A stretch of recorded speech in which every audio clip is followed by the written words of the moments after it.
حضرت علی رضی اللہ تعالیٰ عنہ نے فرمایا، جو شخص اللہ کو رات کو پکارتا ہے اللہ اسے غنی کر دیتا ہے، اور جو اللہ کی اطاعت اختیار کرتا ہے اللہ اسے برگزیدہ بنا دیتا ہے۔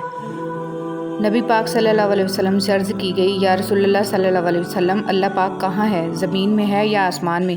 آپ صلی اللہ علیہ وسلم نے فرمایا، اہل ایمان کے دلوں میں ہے۔ حضرت علی رضی اللہ تعالیٰ عنہ نے فرمایا، تمہارے ساتھ رہنے والا تمہارے نفس کی اصلاح میں معاونت نہیں کرتا تو اس کا ساتھ وبال ہے۔ میری جنگ فقط یزید سے نہیں بلکہ ہر اس شخص سے ہے جو یزید جیسا کردار رکھتا ہے۔ حضرت محمد صلی اللہ علیہ وسلم نے فرمایا، جس نے وضو کرنے سے پہلے کلمہ پڑھ لیا، اللہ تعالیٰ وضو کے ہر قطرے پر ایک فرشتہ کھڑا کر دے گا جو قیامت تک کلمہ پڑھتا رہے گا، جس کا ثواب کلمہ پڑھنے والے کو اور سب کو بتانے والے کو قیامت تک ملتا رہے گا۔ آپ صلی اللہ علیہ وسلم نے فرمایا، تم سب اپنے حق میں صرف خیر کی دعا کرو، کیونکہ جو کچھ تم کہتے ہو فرشتے اس پر آمین کہتے ہیں۔ اگر آپ نے اپنی چاہ میں کوئی کسر نہیں چھوڑی مگر آپ کا ساتھی پھر بھی آپ سے خوش نہیں تو اسے آزاد کر دیں اور اسے ڈھونڈنے دیں آپ سے بہتر۔ یقین کریں، محبت ٹھکرانے والے کی طرف محبت کبھی پلٹ کر نہیں آتی۔ تم ہر شخص کو خوش نہیں کر سکتے، بھلے تم اپنے سکون کسی کے لیے کتنا ہی برباد کیوں نہ کر لو، پھر بھی وہ شخص تمہاری نیت یا تمہاری مخلصی میں کوئی نہ کوئی نقص نکال ہی لے گا۔ وہ لوگ جو کسی کا برا نہیں چاہتے، اللہ تعالیٰ ان کو ایسی منزلیں عطا فرماتا ہے جو ان کے گمان میں نہیں ہوتی۔ میں جانتا ہوں کہ میں خوش تو ہوں کیونکہ میرا رب کوئی بھی چیز بیکار نہیں بناتا۔ کتنا خوبصورت احساس ہے کہ ہم اللہ تعالیٰ سے اپنے دل کی بات کرتے ہیں اور وہ سب کچھ پہلے سے جانتا ہے، لیکن پھر بھی ہمیں سننا چاہتا ہے۔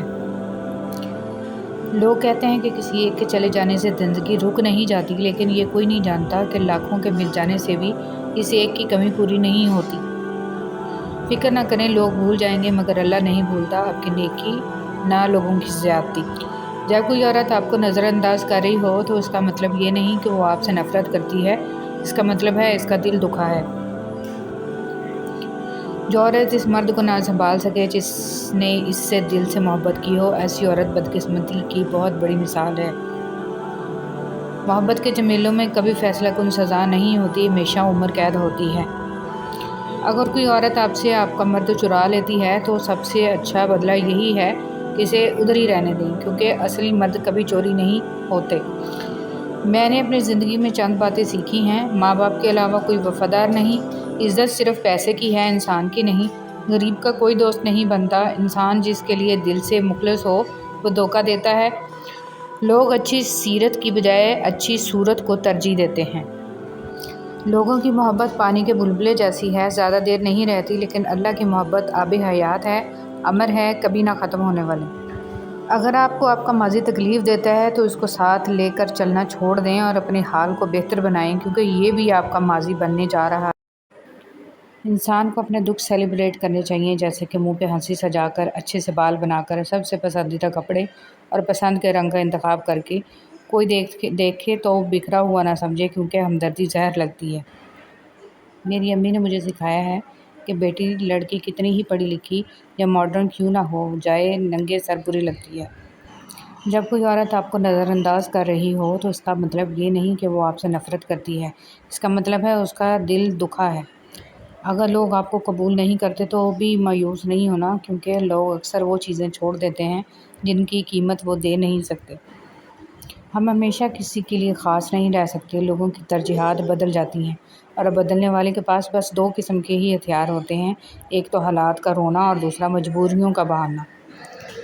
جو شخص ہمیشہ نکتہ چینی کے موڈ میں رہتا ہے اور دوسروں کے نقص نکالتا ہے، وہ اپنے آپ میں تبدیلی کی صلاحیت سے محروم ہو جاتا ہے۔ ایسا شوہر چنو جو آپ کے لیے اچھا ہو، نہ کہ آپ کے والدین کے لیے، نہ کہ بینک اکاؤنٹ کے لیے۔ ایسا کوئی چنو جو آپ سے ہر وقت محبت کرے، جو غلطی نہ ہونے پر بھی معافی مانگے، جو کہ آپ کو کھونے سے ڈرے، جو آپ کو خوش رکھنا چاہے، جو کبھی بھی رشتہ ختم نہ کرے۔ ایسے شخص کو کبھی مت کھونا جو ہر وقت آپ کے ساتھ رہا ہو، محبت کا اظہار کیا ہو، ورنہ زندگی بھر کہیں سکون نہ ملے گا۔ تھک جانا برا نہیں ہے، مایوس ہو جانا برا ہے، بہت برا۔ اور مایوس انسان تب ہوتا ہے جب اسے اللہ کی طاقتوں پہ، اس کی رحمتوں پہ یقین نہیں رہتا، اور ہم مایوس تب ہوتے ہیں جب ہم یہ بات بھول جاتے ہیں کہ جس نے یہ حالات پیدا کیے ہیں وہ یہ حالات بدل بھی سکتا ہے۔ ہر چیز انسان کے بس میں نہیں ہوتی، بلکہ کوئی بھی چیز انسان کے بس میں نہیں ہوتی جب تک اللہ نہ چاہے۔ مایوس تو وہ ہوتے ہیں جن کے پاس اللہ نہیں ہوتا، ہمارے پاس تو اللہ ہے، بادشاہوں کا بادشاہ، جو ہمارا واحد مددگار ہے۔ جس سے محبت کی جائے اس سے مقابلہ نہیں کیا جاتا۔ کسی کو پا لینا محبت نہیں بلکہ کسی کے دل میں جگہ بنا لینا محبت ہے۔ قیامت کے دن ساری کرنسی فیل ہو جائے گی لیکن حضرت محمد صلی اللہ علیہ وآلہ وسلم سے محبت کا سکہ چلتا رہے گا۔ بسم اللہ الرحمن الرحیم۔ تھوڑی سی تھکاوٹ پر نماز نہ چھوڑے انسان، ان سے کچھ سیکھ جنہوں نے جسم میں خنجر ہوتے ہوئے بھی آخری سجدہ نہ چھوڑا۔ اندھیروں کی دنیا کو روشنی میں بدل دینے والا عمل درود پاک پڑھنا ہے۔ یہی وہ دعا ہے جو ویران دلوں کو آباد کرتی ہے۔ اللہ کے خزانوں میں سب سے قیمتی چیز ہدایت ہے۔ اگر تم موت کی رفتار کو دیکھ لیتے تو امیدوں سے نفرت کرتے اور کبھی ان کو پورا کرنے میں مصروف نہ ہوتے۔ رسول صلی اللہ علیہ وسلم نے فرمایا، جنت کے 100 درجے ہیں، ہر درجہ اتنا بلند و بالا ہے جتنا آسمان اور زمین کے درمیان فاصلہ۔ سب سے بلند درجہ جنت الفردوس ہے۔ جنت کا درمیانی مقام فردوس ہے، عرش الہی فردوس پر ہے، اسی سے جنت کی نہریں پھوٹتی ہیں، اس لیے تم جب اللہ سے مانگو تو جنت الفردوس مانگا کرو۔ حضرت جبرائیل فرماتے ہیں، میں نے مشرق سے مغرب تک ساری زمین الٹ پلٹ کر دیکھی مگر کوئی شخص محمد صلی اللہ علیہ وسلم سے افضل نہ پایا۔ رسول اللہ صلی اللہ علیہ وسلم نے فرمایا، جب تم میں سے کوئی اپنی مسجد میں باجماعت نماز ادا کرے تو اپنی نماز میں سے اپنے گھر کے لیے بھی کچھ حصہ رکھے، کیونکہ اللہ اس کے گھر میں اس نماز پڑھنے کی وجہ سے خیر و بھلائی رکھے گا۔